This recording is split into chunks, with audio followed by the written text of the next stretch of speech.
Hello viewers, কেমন আছেন সবাই? আশা করছি ভালো আছেন। ভ্রমণ পিয়াসুদের জন্য সিলেট বরাবরই একটি আকর্ষণীয় জায়গা। সাদা পাথর, জাফলং, শ্রীমঙ্গলের চা বাগান সহ বিভিন্ন আকর্ষণীয় স্থানের সাথে যুক্ত হয়েছে আমাদের সিলেটের নতুন একটি পর্যটন স্পট রুদ্রছায়া। স্থানটি সাহেববাজার এলাকায় অবস্থিত, যা শহর থেকে কিছুটা বাইরেই বলা চলে। আর সেই স্থানের বর্ণনাই তুলে ধরবো আজকের ভিডিওতে।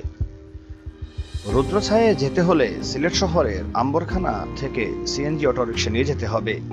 এয়ারপোর্টে যাওয়ার আগে শালটিগড় রোড দিয়ে সাহেববাজার এলাকার প্রধান বাজারে যেতে হবে। প্রধান বাজার থেকে বুরজান চা বাগানের রাস্তা ধরে গেলে চা বাগানে পৌঁছার কিছু আগেই বা রাস্তার বাঁ পাশেই পেয়ে যাবেন রুদ্রছায়া রিসর্টটি।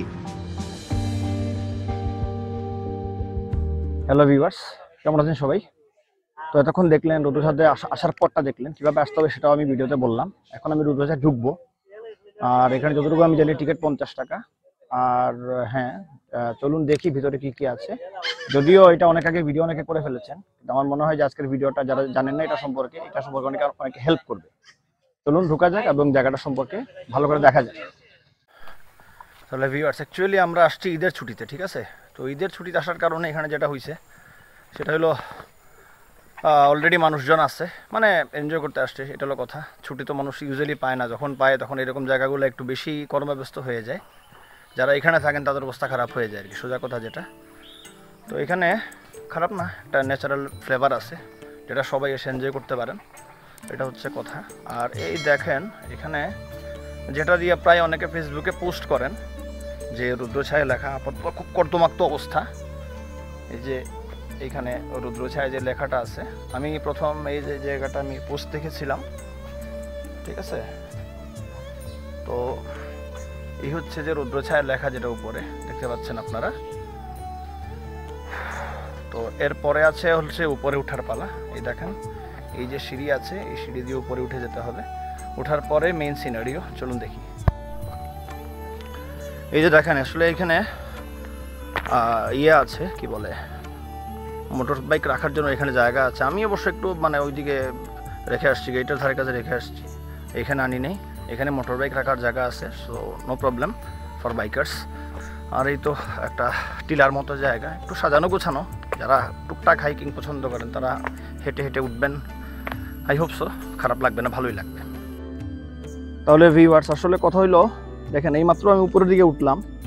ওঠার পরে এই হইলো আপনার সিনিক বিউটি যেটাকে বলে, সবুজের সমারোহ চারিদিকে।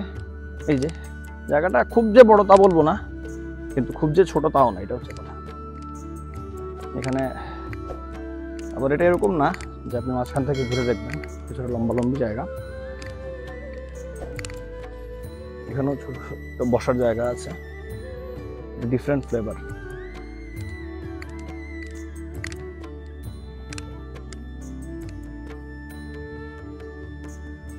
এই যে দেখেন এখানে ঝোলাঝুলির ব্যবস্থা যেটাকে বলে আর কি।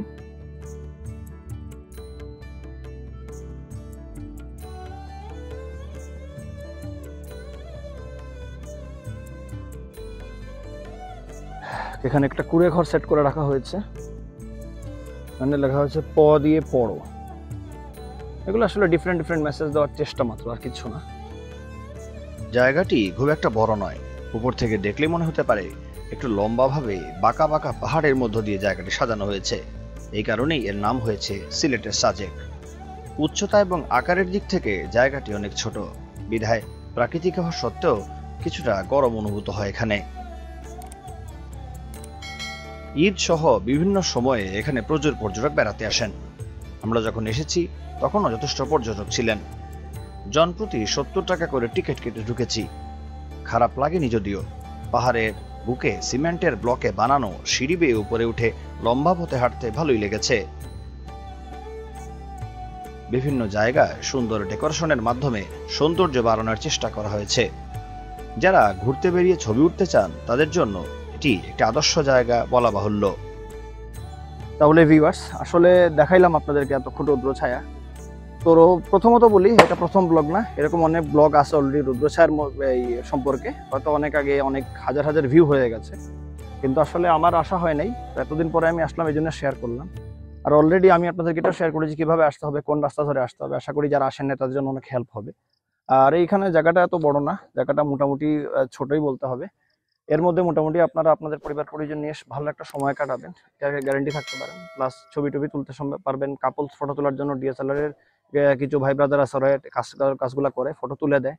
তো আমার মনে হয় যে এই জায়গাটা খারাপ না। 70 টাকা হিসেবে একটু বেশি মনে হয়েছে, 50 টাকা হলে বেটার ছিল। যতটুকু জানতাম আগে 50 টাকাই ছিল।